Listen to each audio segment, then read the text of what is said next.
travailleurs membres de syndicats autonomes. Comme vous le savez, Madame la Présidente, la précarité ne permet pas de créer le climat social favorable à l'exercice du droit syndical préconisé par la Convention 87. Depuis 2006, la Fédération algérienne de l'éducation du syndicat autonome SNAPAP demande un contrat permanent pour les dizaines de milliers d'enseignantes et enseignants précaires. Leur mouvement a été réprimé et continue de l'être. Plus de 7000 enseignants temporaires protestataires ont été arrêtés et plus de 5000 ont été verbalisés, comme des criminels. Ces 5000, principalement des femmes, ont été suspendus, leur contrat de travail ayant été unilatéralement rompu, parfois après plus de 10 ou 15 ans de carrière dans l'enseignement. Ces 5000 enseignantes licenciées sont aujourd'hui sans ressources. Par ailleurs, plus de 100 femmes ont aussi dénoncé avoir été brutalement tabassées par les forces de l'ordre pendant les manifestations. L'injustice renforce les convictions.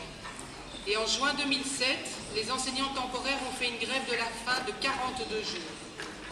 En mars 2011, des milliers d'enseignants contractuels ont occupé la place de la présidence pendant 13 jours et 13 nuits pour se faire entendre. C'est cependant l'avènement du printemps arabe et la crainte que les protestations prennent de l'ampleur, car le syndicat SNAPAP était à l'initiative de la coordination pour le changement et la démocratie en Algérie, qui a ouvert un espace. Une instruction présidentielle a ordonné de nommer de façon permanente 35 000 enseignants. Mais cette régularisation, n'ayant pas été négociée avec les syndicats, plus de 30 000 autres enseignants temporaires ont été laissés sur le carreau, arbitrairement. Depuis 2011, ces milliers d'enseignants précaires réclament un contrat permanent avec l'aide du SNAPAP. Le bras de fer persiste et les harcèlements, arrestations et ruptures de contrats continuent. À la rentrée scolaire dernière, en 2013, plus de 1000 contrats temporaires d'enseignants ont été annulés. Et vous ne serez pas surpris d'apprendre que tous les contractuels non renouvelés étaient des enseignantes et enseignants syndiqués. Merci Madame la Présidente.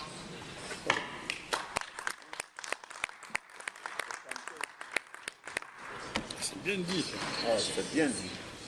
Vraiment bien. De Brasil, de la Internacional de Serviços Públicos e de la Internacional de Trabalhadores de Agricultura, para apoiar o sindicato SINAPAP, afiliado à ISP, desde o ano 2012. A experiência da cooperação entre o SINAPAP e a ISP nos permite oferecer um testemunho sólido, basado na experiência construída ao largo dos últimos 12 anos. Começamos assinalando que, se bem a REL ha ratificado 53 convênios vigentes da OIT, incluído o convênio 87 sobre a liberdade sindical e o direito a organizar-se no ano 1963, a liberdade de associação está constantemente obstaculizada por práticas desleais e fraudulentas da administração. Hemos tomado nota das limitações importantes que enfrentam os sindicalistas no campo da educação superior e da investigação científica, a formação, a proteção civil, o setor da administração local, o setor da saúde, justiça, a construção e o departamento de agricultura.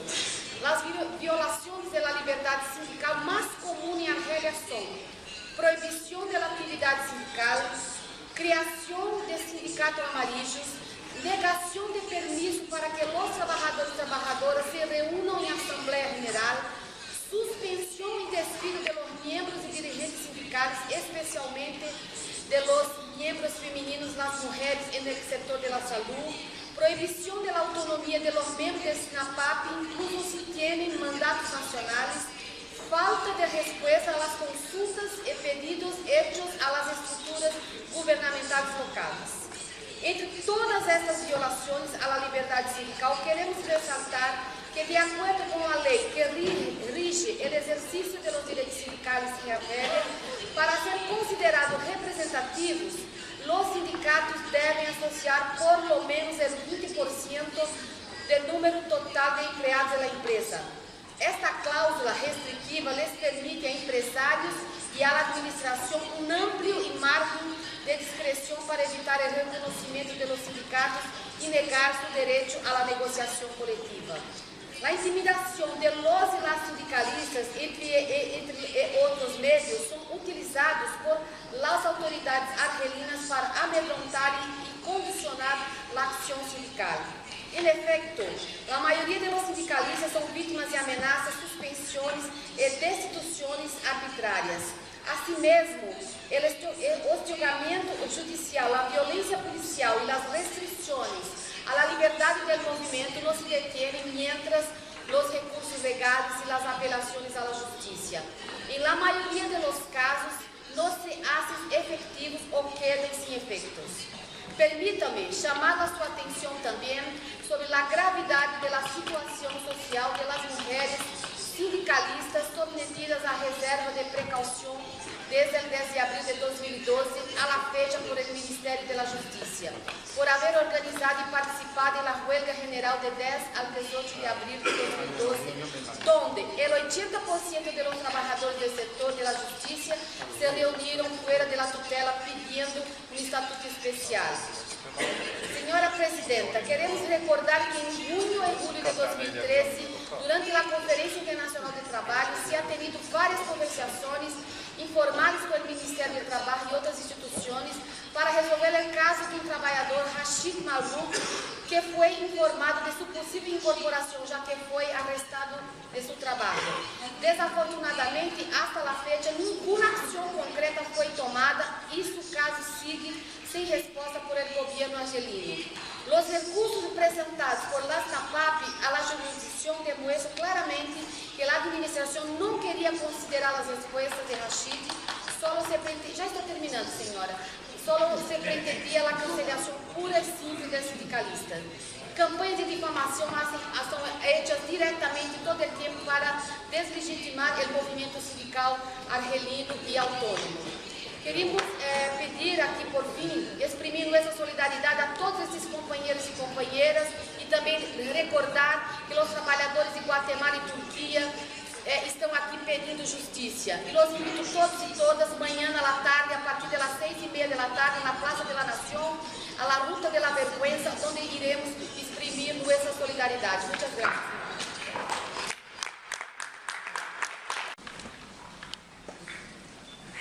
Madame la Présidente, en tant que Fédération syndicale mondiale représentant plus de 30 millions d'enseignantes et enseignants à travers le monde, l'Internationale de l'éducation est profondément préoccupée par les graves obstacles à l'accès à l'éducation en République démocratique du Congo, les conflits armés incessants qui déchirent la région et les violences continues contre les populations civiles privent des milliers d'enfants de leurs droits fondamentaux à une éducation de qualité et les rendent vulnérables au travail des enfants, au travail forcé et à l'exploitation sexuelle. Des milliers de garçons et de filles sont enlevés par la force des écoles et sont recrutés dans des forces armées gouvernementales et des groupes rebelles pour servir de combattants, de cuisiniers, de porteurs, d'espions, de travailleurs domestiques et encore comme esclaves sexuels. Ces enfants sont aussi forcés à travailler dans les exploitations minières contrôlées par les groupes armés. Les filles aussi et les enseignants sont recrutés à des fins sexuelles en vue d'un mariage forcé. Les enfants associés aux groupes armés sont exposés à une violence inimaginable, souvent forcés d'être à la fois témoins et acteurs des actes de violence cruels, tout en étant eux-mêmes abusés, exploités, blessés ou même tués. En conséquence, ces conditions les rendent vulnérables souvent avec des traumatismes physiques et émotionnels graves. Les conflits ont aussi provoqué d'importants déplacements de population, dont la moitié, c'est des enfants, sont déplacés internes en République démocratique du Congo et qui courent un grand risque d'être exploités. À Kinshasa, plus de 50 000 enfants originaires même des pays voisins vivent dans la rue, dont la majorité travaillent dans le secteur informel. La destruction des écoles, le massacre d'enseignants ou leur déplacement dans d'autres régions, la rupture des instances des gestions a engendré de nombreuses écoles qui ont été fermées en raison des conflits. D'autres sont occupées par les forces armées. Selon l'UNICEF, 600 établissements scolaires ont été endommagés ou pillés dans des zones de combat durant la seule année 2012. Des enfants sont souvent enlevés dans leur salle de classe, faisant naître un sentiment d'insécurité chez les enfants, les enseignants et les parents. des faits de violences sexuelles commis à l'intérieur même des écoles sont très fréquents. Madame la Présidente, on parle ici d'une situation dangereuse et très alarmante qui perdure de plusieurs années. Cette situation nous incite à agir en urgence et nous avons tout le devoir de protéger ces enfants de ces actes cruels commis contre toute l'humanité afin que la santé et la moralité de ces enfants soient pleinement protégées. L'International de l'éducation considère le droit à un enseignement gratuit de qualité pour toutes et tous comme un droit humain le plus fondamental. Bénéficier d'un environnement d'apprentissage garantissant la sécurité et le bien-être des enfants et des enseignants est une des conditions essentielles pour la réalisation de ce droit. C'est pourquoi nous interpellons les autorités de la République démocratique du Congo à considérer les recommandations suivantes. Intensifier la lutte contre le travail forcé des enfants, assurer le retour des victimes du travail forcé dans leur famille, ainsi que leur réintégration dans le système éducatif et dans la société en apportant tout le soutien aux services qui prennent en charge la santé morale et physique, aussi le bien-être de ces enfants. Assurer la protection des civils, en particulier les enseignants et les élèves, ainsi que la protection des établissements scolaires. Mettre fin à l'impunité et s'assurer que les auteurs de ces violations soient tous traduits en justice et sévèrement sanctionnés. Créer des orphelinats étatiques pour prendre en charge les nombreux enfants qui ont perdu leur famille. Enfin, le gouvernement doit bénéficier d'un accompagnement technique de la part du BIT pour pouvoir mettre en place un cadre légal et normatif qui détermine les interdictions de recrutement et de l'utilisation des enfants par les forces armées et qui pénalise les auteurs. Madame la Présidente, si nous étions en face de ces enfants victimes de cette violence, quelle réponse va-t-on leur donner, nous les défenseurs des valeurs des droits de l'homme? Je vous remercie.